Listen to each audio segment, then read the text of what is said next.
So hi everyone.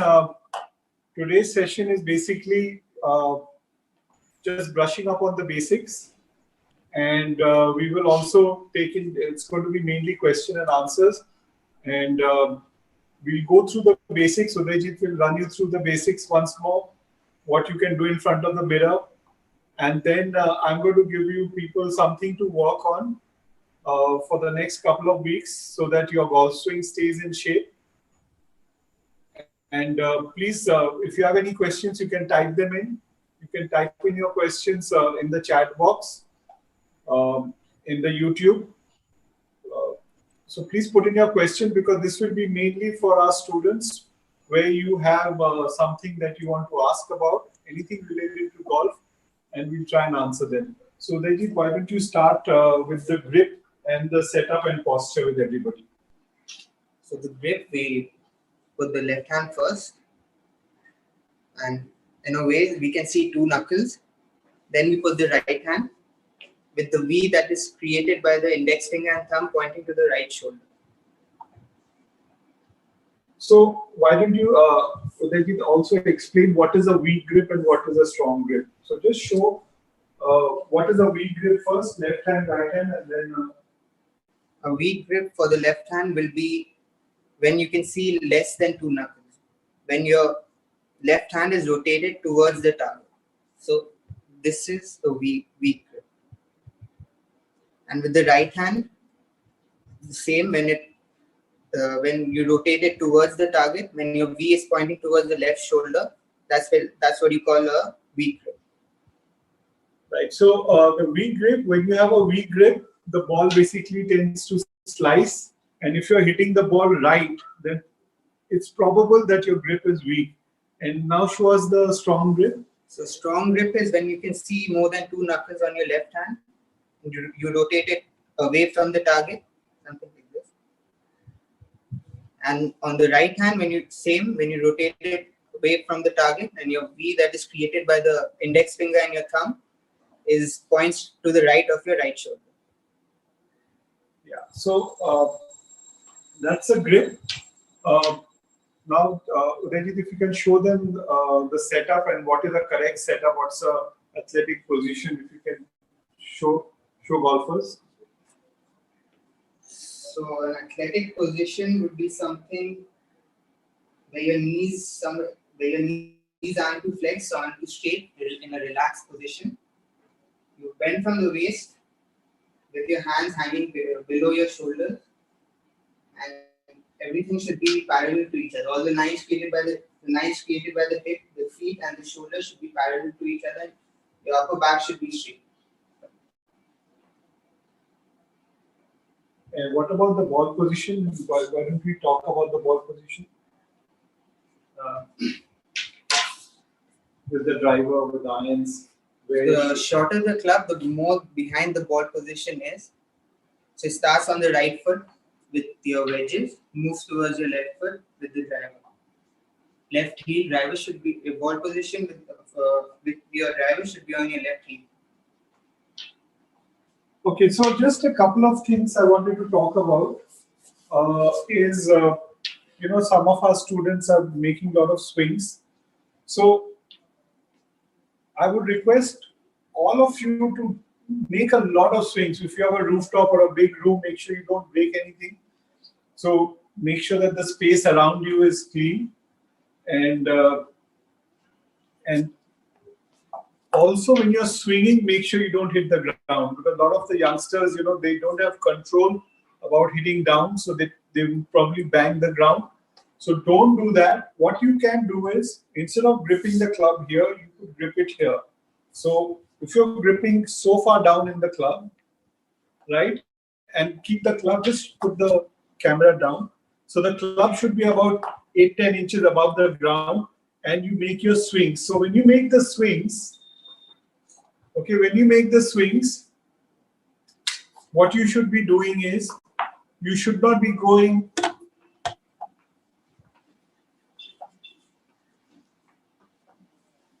this is not the way you should be swinging. You should be making every swing as a single swing. So you take your stance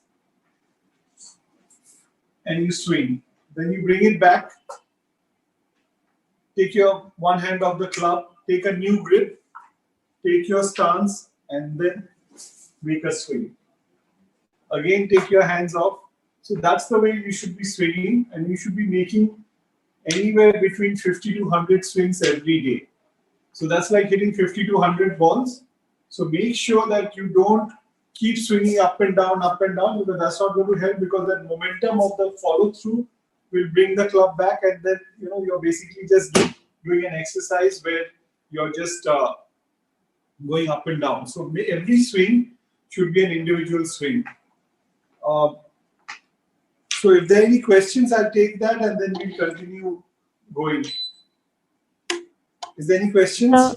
As of now, sir, we don't have any questions. Okay. So like Udayjit spoke about the grip and the setup, also what you guys have to do is you have to make sure that the grip pressure is not too tight. So on a scale of 1 to 10, your grip pressure should be anywhere between 4 and 5. So you're holding a toothpaste tube with the cap open, or you're holding a bird in your hand and you're not killing it. So you should not be holding the club too tight. It should be nice and light, as light as possible, so that it doesn't fly out of the hand.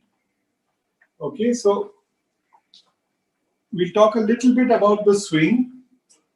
Okay, so a lot of you have attended a lot of the sessions, but I'm just going to focus on how you're going to be basically doing a session. You'll be watching yourself on in front of a mirror. So the positions that you're looking at is, Udayjit, why don't you come and just hold this club? Just do a setup as though you're hitting that side. Hold the club shorter. Yeah. So take it parallel. Yeah. So you see this position, the toe of the club should be facing the sky. So this is a shut position, and this is an open position. So your club should be here, right? Then the next position is here. This butt end of the club is basically pointing at the ball. So this is laid off, and this is too upright, right? So you should be here, and then on top of the swing. So when we go on the top of the swing, the wrists are flat. So this wrist, when it's like this, means that the club is open, and when this wrist is like that, the club is shut. So we got to make sure that the wrist is flat, and that is basically a backswing position, right? So, Sia, if you get any questions, just interrupt us and ask the questions, okay? So that's the backswing. Also, what I would like everybody to focus on is just make sure that, let's say today is the 25th, right? And we know that the lockdown is not ending till the 3rd. So you got a good 8 days, a minimum of 8 days, maybe more. Hopefully not, but maybe more. So we've got about 8 days. So set a target for 8 days, right? So what? There's a question? Okay, so ask a question. Yes, sir, there's a question. All right, it's for Udayjit. Can Udayjit tell us how some faulty grips and faulty setup positions can affect the end result? Okay, so before that, I'll just finish off mine, and then Udayjit will go into the question. So basically, we've got 8 days, right? So guys, set some targets, whether it's your studies also, but also set an 8-day target. Starting today, you say that in the next 8 days, if it's your studies, I'm going to do that many chapters. If it's your golf or fitness, you can say that, okay, well, golf, you can't really set targets now, but if it's your fitness, you're going to set some challenges, like I should be able to do 5 push-ups or 10 push-ups or 3 push-ups, or those who can already do push-ups, do 20 push-ups or 30 push-ups. So kind of increase your push-up capacity by 20-30%, right? crunches. So, just basic crunches. If you can do 20, set a target of 30. So in 8 days, I want to move that much and improve that much. So that's very important that you set targets for the next 8 days. And then, if the lockdown is extended, we work on something new or different or more. But for the next 8 days, you have to set targets for yourself. Don't just waste your time. Watch little TV, but don't watch TV all the time. Okay, so Udayjit, you can repeat the question to Udayjit. Sure. Can you tell us how some faulty grips and faulty setup positions can affect the end result? So, faulty grip positions and can you Or repeat? faulty setup positions and faulty grips. So, faulty grips, I'll start with faulty grips.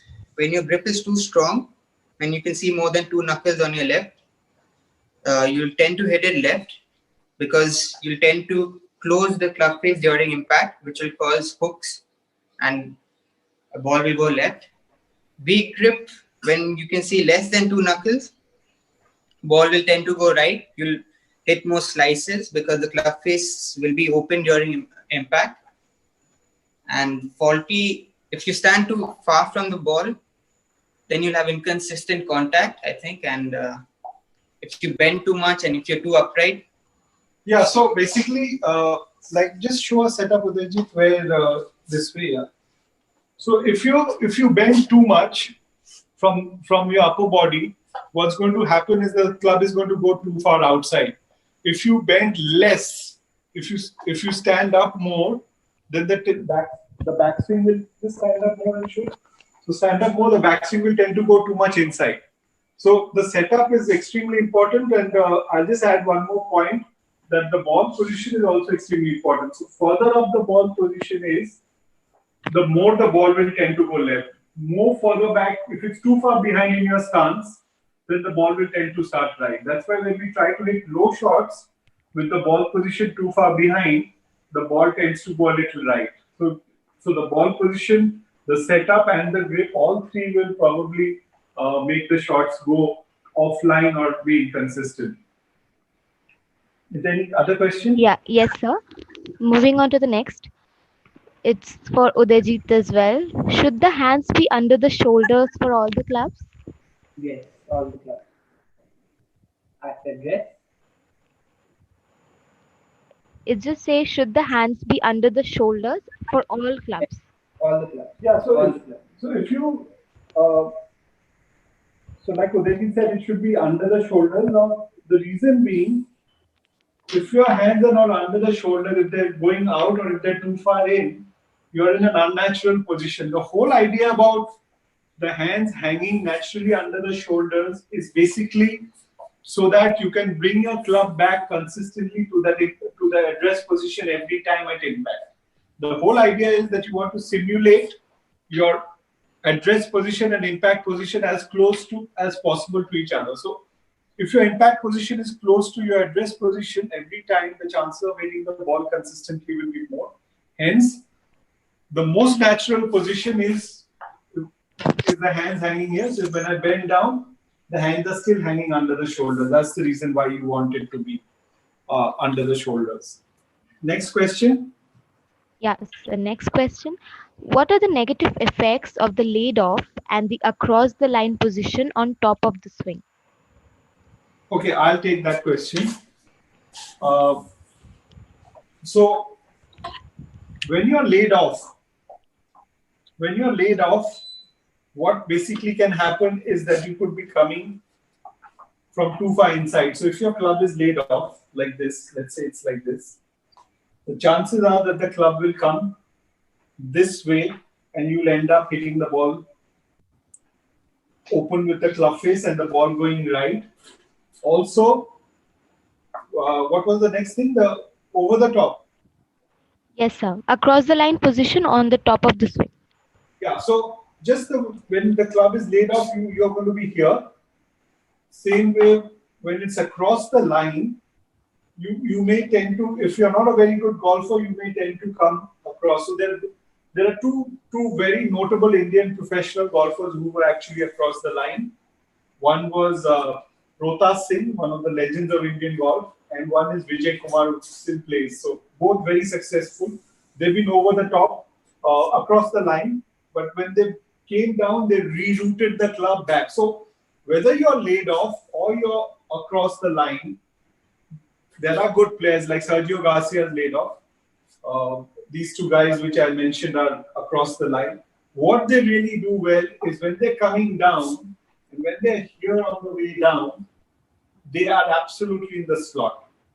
But the problem is when you do things on top of your swing, to bring you back in the slot consistently is going to be difficult, and you will compromise on your consistency all the time. So, it's best is to try and get to a position which is absolutely square and down the line on the top of your swing, so that coming down becomes a natural move and no rerouting or redirecting of the club is required. So that's very, very important. All right. So moving on to the next question. Any other questions? Yes, sir. Is there any drill in your mind that we can do at home to increase the club head speed? Yes. So, if you can swing with something heavier, one is, if you have clubs in the house, then take two clubs.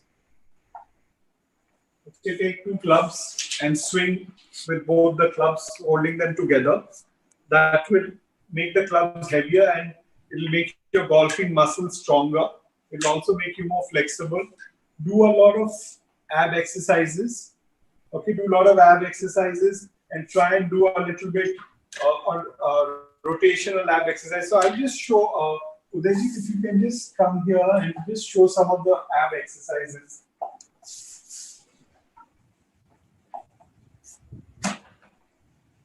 Maybe Ashadra, you can stand up and take the picture. So let me show some crunches. Show some crunches. And also show the crunches. Show 4-5 crunches.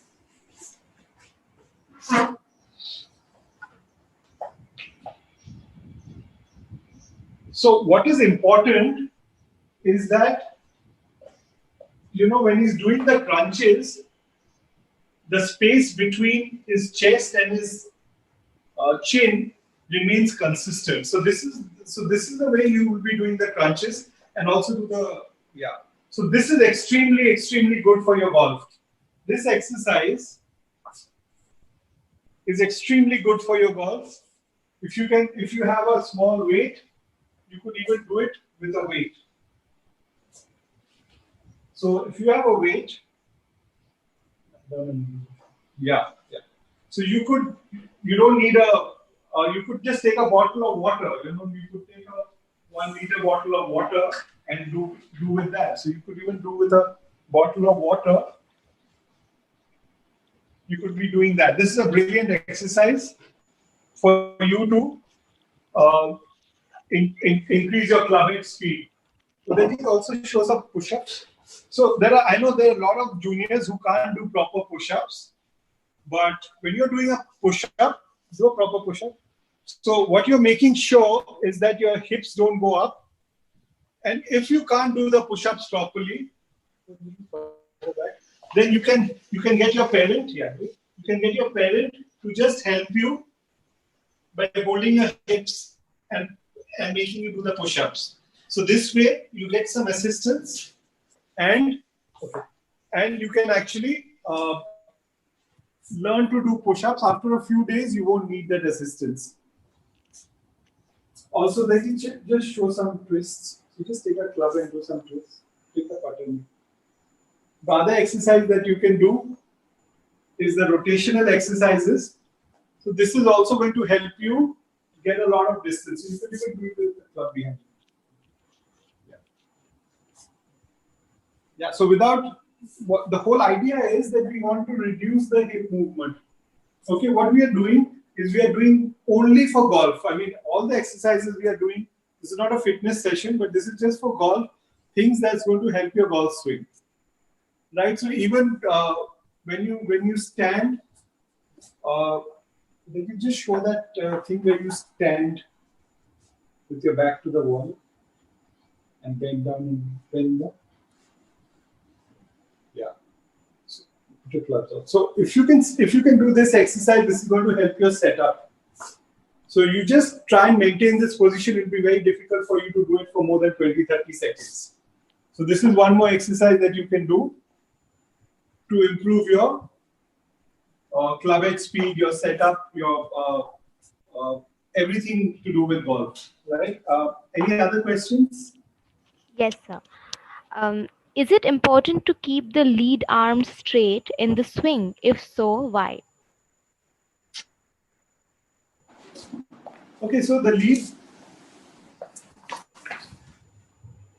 Okay, that's a very good question. Who's it from? Yeah, it's from TSG Academy.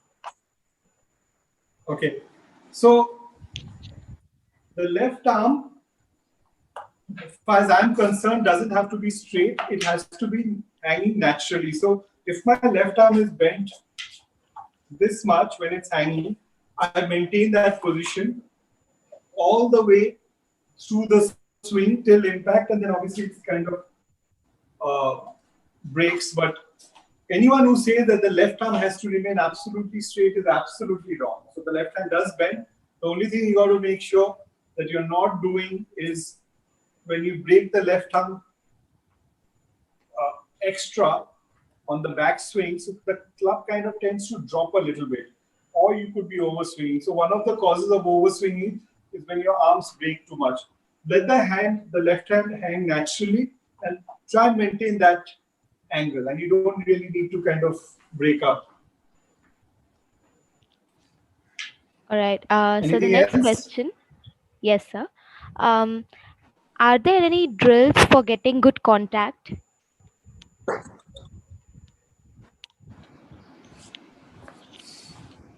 Well, one is obviously, if you can just try and stop at impact, try to just make contact. So you just kind of hit shots where you're just stopping here. So you're here and you stop. That's one way. Two is if you're looking at good contact, you could be hitting shots with the best drill that I personally found in my life for good contact is to basically put your feet together and hit balls. Because if you put your feet together and hit balls, you stay as centered as possible, and the chances of making good contact is a lot better. So the feet together drill is probably the mother of all drills as far as I'm concerned, because I want my body to stay as still as possible, and the body center staying still. But if the body center moves up and down, or moves too much right or left, or back and forth, that's when the impact gets compromised. So you should be trying to keep your body center as still and just rotate around that axis and hit the ball, and that will probably improve your impact a lot. All right. So the next question. What kind of a golf swing leads to duffing the ball? What kind of Swing leads to duffing the ball. okay, what causes a duff? Yeah. So basically, one is if you're falling behind, then your body center is going behind, and then the bottom of the arc is behind. Two is if you sway too much, if you get on your right side and you don't get back on to the ball, then you will hit a duff. So basically, what you need to do is or if you're not rotating through the ball. So if you're hanging behind, obviously, like I said, that's one of the main reasons of hitting a duff. So basically, when you get too shallow into the ball, you will hit behind the ball. So the best way is to stay over the ball, on the ball, the way you started out. If you can get back there, then your chances of making good contact is always going to be better. All right. So they say that you have to resist with the lower body in the backswing. How do we do that? Sorry? Some people say that you have to resist with the lower body in the backswing. So how do we do that? Okay, it's like swinging sitting on a chair, right? So if I was sitting on a chair and I would turn, I would just rotate with my shoulders, right? When I let my hips go, now this is a little bit of a controversial or a debatable point, but I personally feel the best way to do it is, if you want to do a drill, you can put your right foot a little inside. So turn it a little bit inside so that your hips don't turn. So that's one of the best ways to restrict the hips turning. The lesser your hips turn, the more your shoulders turn, you're creating an X factor, which basically creates a faster downswing. And when basically it's a spring, right? So you you you resist one end of the bottom of the spring, and then the top end is rotating. So the tighter the turn, the quicker is the release. So if you want to do a drill, you can turn your right foot in like this, and then take a backswing. Otherwise, if you can get hold of a K vest, or if you have technology, if you have a K vest, you could get your hip and shoulder turn and get that checked. But basically, it's like swinging. So you sit on a chair and then you rotate. That's the whole feeling that you want, where you have a more of a upper body turn and lesser of a lower body turn. All right. So the next question: how should the hips and shoulders move in the backswing? So, like I said, the hips, depending on the flexibility and the fitness of the player, the hips, there is a resistance as much as you can create. If you're not very flexible, the hips do turn. The hips anyway turn a little bit, and the shoulders keep turning. So basically, the hands are lifting up and the shoulders are turning. That's what creates the backswing. So my hands are basically going up. If my shoulders didn't turn, then the backswing would be this, right? If my hands didn't go up and my shoulders only turned, the backswing would be this. So it's a combination of both. While my hands are going up, my shoulders are turning, and the shoulders turn as much as you can turn. I mean, maybe 90% of the maximum that it can turn. The hips have resisted a little bit, but they have turned. So if I have a 90-degree shoulder turn, if I have a 15, 20-degree hip turn, then the net turn is about 70 degrees. So I'm there. And from there, the first move is obviously from the lowest, from the bottom up. So we can talk about the downswing also, which we will. Is there anything else? Yes, sir. Can we keep the left arm swing straight for chipping? Can we keep the left arm swing straight for chipping? Well, like I said, the left hand is hanging naturally. If you're talking about chipping, the left hand is hanging naturally, and that's what is maintained. If you break your left arm or straighten it, you are going to duff and top the shot, or unless you go up and down also. So the hands are obviously hanging naturally even in chipping. But if you're talking about chipping technique, basically, I think there are two main ways people chip. One is where the wrist is absolutely taken out of the equation, and it's just hands and arms. So hands and arms and shoulders. So you're chipping this way. This is a good way to hit run-up shots or shots which are consistent and short. But I think there is a little bit of feel that is compromised, and other is something like a hinge and hold, where you kind of hinge the wrists and then you hold. So you basically hinge and you hold. So lob shots, pitch shots are generally hit like that. A lot of great short game players chip that way, where they hinge a little bit on the backswing and then hold. One of the greatest short game players, Ballesteros, Sevi Ballesteros, he had a lot of hands in that chipping action, and he was probably the greatest short game player. Today, Phil Mickelson, same. He's also got a lot of hinge, and then he doesn't really hold if it's a lob shot, so you don't use your hands.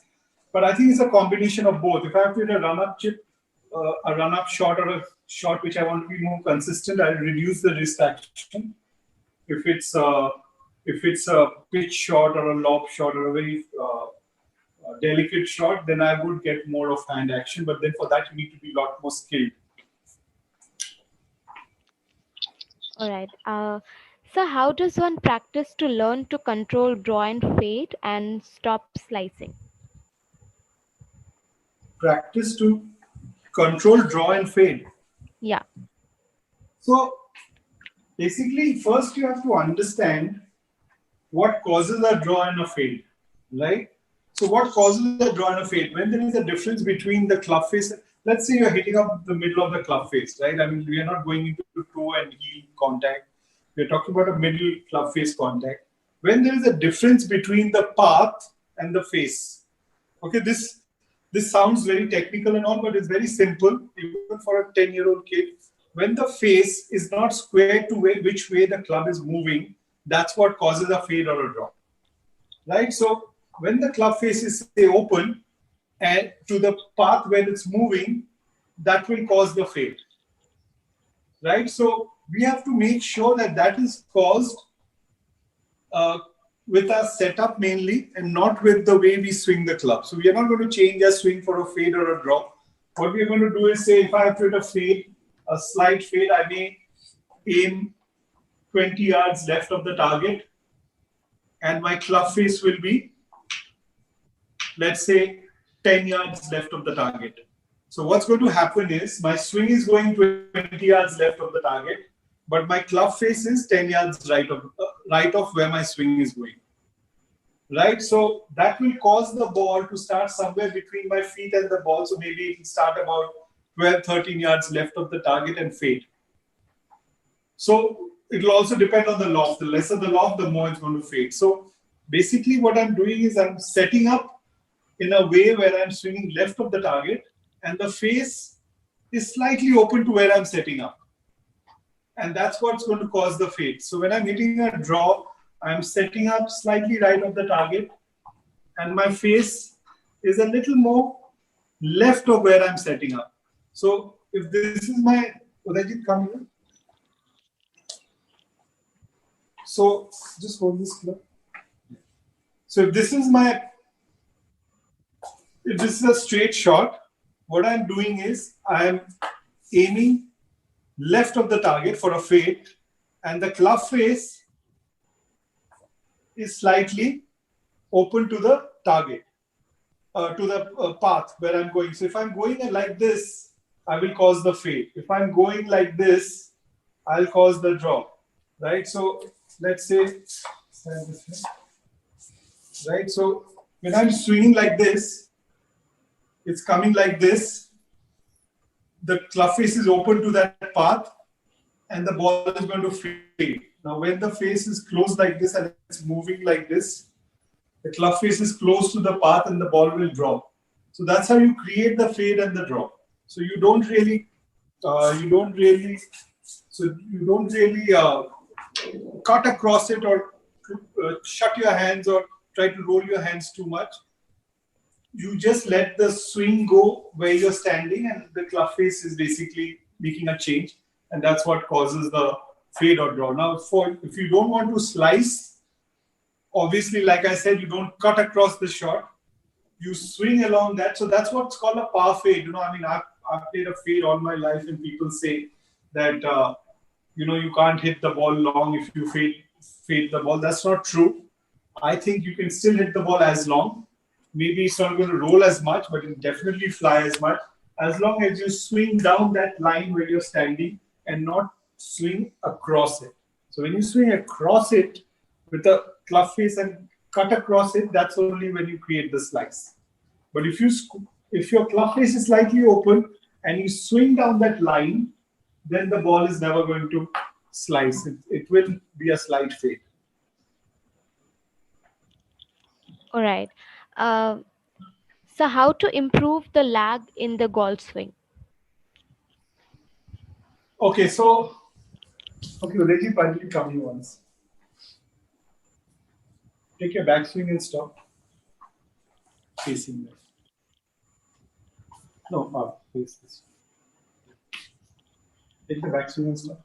So what causes the lag to be lost? When you either let go of that wrist angle or you come across it, right? So what is lag? Take your backswing. Start the downswing with the lower body. So when you start the downswing with the lower body, keep going. Okay, you're starting with the lower body. That's what creates the lag. So basically, when you start this way, the lag is created. Now, it's a very dangerous thing because a golfer who's not very skilled, if he's trying to create a lag, he's going to start hitting such big slices and blocks that you will not know what to do. So the lag is actually a very, very difficult and a very tough action to teach. One can get a feeling and then create the lag. So, it's more of a feeling where you're holding on to the club and your body is rotating. And then just around impact, when your hands are over the ball, everything snaps. And the faster you can snap, the longer you can hold the lag. So it also depends on your hand speed. If you got really quick hands, then you're here and then you snap. But if you don't have hand speed, then you got to start releasing a little earlier, and then your club head basically squares up at impact. So it's important that you create a lag, but also the club head should be able to catch up and square at impact. Otherwise, the lag has no meaning. If your hands have gone there and then the club comes and the club face is so far open that the ball just goes miles right. All right. So the next question: how can we prevent an accident movement like a jerk in a swing? Sorry? How to prevent a jerk or a slight accidental movement in a swing? Okay, so jerk. See that a swing looks jerky when you're moving a lot up and down, right? When you go down and the feet go up, or you at impact you jump up because you've gone down. So if you see a PGA Tour player and you see a smaller tour player, I think one of the most important uh, factors or the difference that you see between a PGA Tour player and a smaller tour player on an average is the golf swing looks a lot smoother, right? And that's because I personally feel that they maintain their height a lot better. So they're just going back and through and not going up and down so much. Because every time you go up and down, or you go down and your feet go up, or you jumped up and you've gone down, that's when the golf swing starts looking like there's a lot of activity happening. But if you can just maintain, one of a lot of different coaches today will probably say that having the head steady is not so important, or it's not right, or it's a myth. But if you see if you Google and you see Jack Nicklaus with his coach, you're definitely going to find a picture where Nicklaus's head is being held by Jack Grout and Nicklaus is hitting balls. And basically what Jack Grout taught Nicklaus is to stay very centered over the ball. And a guy who's won 20 majors, you can't really say that he did anything wrong. So, Jack Grout made sure that he had Nicklaus's head like that, and he was swinging so that he would stay centered and not move up and down or sideways till impact. Now, after impact, we do come up a bit. That's fine, but till impact, to have that position is something that's extremely important. I personally feel that there will be a lot of coaches who will not agree, but you can't argue that a guy's won 20 majors doing that. So it's something like this. So then you come just show like your swing.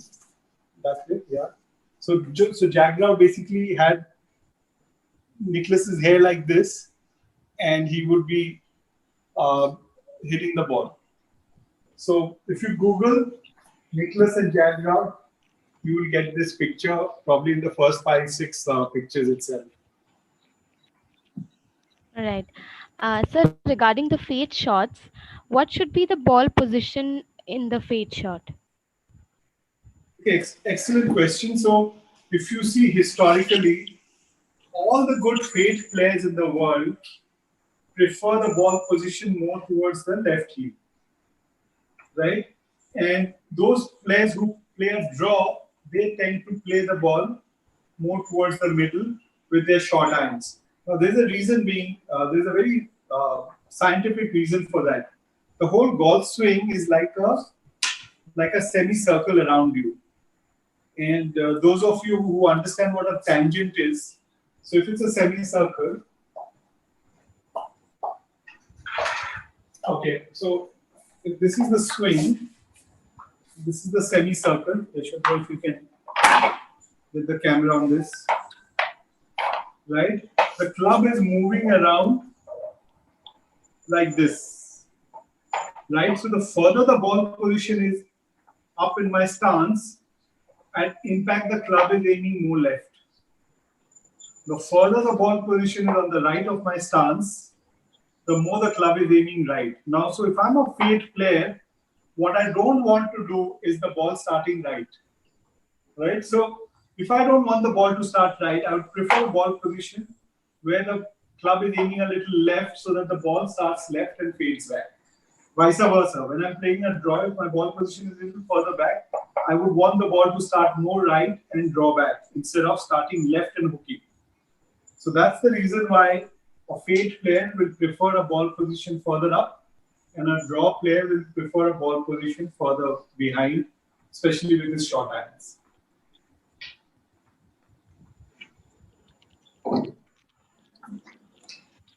Any other questions? Not yet, sir. Okay, so when we are talking about the golf swing, we just have to make sure that when you're, during these next 8 days, you got to make sure that you're spending a lot of time in front of the mirror. Guys, if you don't have a club, like I said, roll up a newspaper, take a TV remote. Okay, take a TV remote. The TV remote is a very nice way, is a good way to check your grip because it already sets the square club face, right? So this is the face. So it sets a square club face. So your thumb is slightly across on the right. And like Udayjit said, this V is pointing at the right shoulder. So you can use a TV remote also to swing. So your grip has to be good. Your setup, your hand position, that's something Udayjit missed out, is when you stand over the ball, the space between your elbows is natural. So you don't reduce the gap, nor do you increase the gap. You kind of keep the gap consistent. Just the way when I'm standing straight, you see the distance between my two elbows. Okay, it's natural. I don't stand like this, do I? Or no, I don't stand like that. I stand naturally. And the same way when the hands come together, the natural distance between the two elbows is maintained. Right? So you may be a beginner, you may be a 20 handicapper, you may be a kid who's just played golf for 6 months, but you can have a setup like the best player in the world. Right? You can learn to aim like the best player in the world. So everything that you do before you hit a golf ball, you can be as good as the best pro in the world. So there's no excuse there. Use these next 8-10 days of the lockdown to actually improve your grip, improve your setup, improve your alignment, improve everything that you do before you make the swing. Most importantly. Secondly, you also work on your positions. Like, when they showed you the swing, you want the club face square, you want the wrist flat, and you want the club pointing at the ball here on your backswing. And the same thing happens when you're through the ball. So you again want the wrist flat, you want the club aiming at the ball, and then you're there. So basically what happens is, let's say we create a box, right? So just put this, when I take my backswing, just put it there. Yeah. Okay, so this is my backswing, right? So this is the box that is there. This is my backswing box. On the follow through, keep it there. So wherever my backswing is, keep it there, don't move it. I want the follow through to finish there. So my hands are basically finished on the top and on the follow through of finishing in the same place.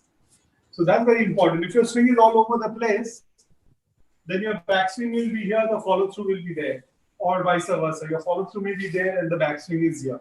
So you don't want that to happen. You want basically where your backswing is, you finish there. So that means your swing is totally on plane and moving up and down the same path. Is there any question? No, sir, not yet. I mean, we don't Okay, have any more questions. before we finish, uh, Udayjit, why don't you show the putter setup and ball position and the eyes and what? So why don't you? Okay, so Udayjit is going to take over, and we're just going to run through the putting setup also, the ball position, the eye position, everything that we do with the putter. So Udayjit, why don't you show the grip? Start with the grip, setup, ball position. So many different kinds of grips in putting: left hand low, overlap, claw grip. So most common grip is obviously the overlap grip. Reverse overlap. You put your right hand first, then your left hand with your index finger on top of the forefinger. Like a setup is you bend a little more than you do for your long shots so that your eyes are directly over the ball. Ball position is more towards your left. Like this. So you turn around and show us. So basically what we are looking at is we are looking at the eyes directly over the ball, because that's the best way you can actually see your target. What happens when you set up? Take a set. So say the line is straight. So if this was the line, okay, and his eyes are there, then they match. But if you stand a little more upright, stand upright, so that your eyes are keep the ball. So what happens is, this is the actual line, but his eyes are looking at the target this way. So this is the target line, and this is the eye line. If the eyes are too far behind, if the eyes are too far over, then this is the target line, and the eyes are looking this way, like that. So your brain is confused on how to make the stroke. Okay, so that's basically the setup. Also, just show the stroke. How it is low. So talk about the stroke. Stroke, longer the putt is, I think more inside into it goes. It can't go straight back, straight through. Your arms have to be connected to your body. So it's more of an end-to-end stroke. But for short putts, I think stroke should be straight. Straight back, straight. Longer the putt, stroke tends to go inside, into it. Is there any other questions here? Otherwise, we can wrap up. Sir. No, sir, we don't have any more questions from the audience. So, Okay. So guys, we will be finishing off today's session. This was mainly for our students, and what I would like all of you to do is, all our students, please feel free to WhatsApp me and check if you want to, work on something, or if you have any questions. I think now we are getting closer to when we will be able to start playing golf, and we all want you to be ready and come and start from where you left, or be better and not get worse when you come and rejoin. Thank you for joining this session, and we'll be doing a few more along this as these days go by, which will be more for our students and not just for anyone logging in. Stay safe, and we'll see you soon.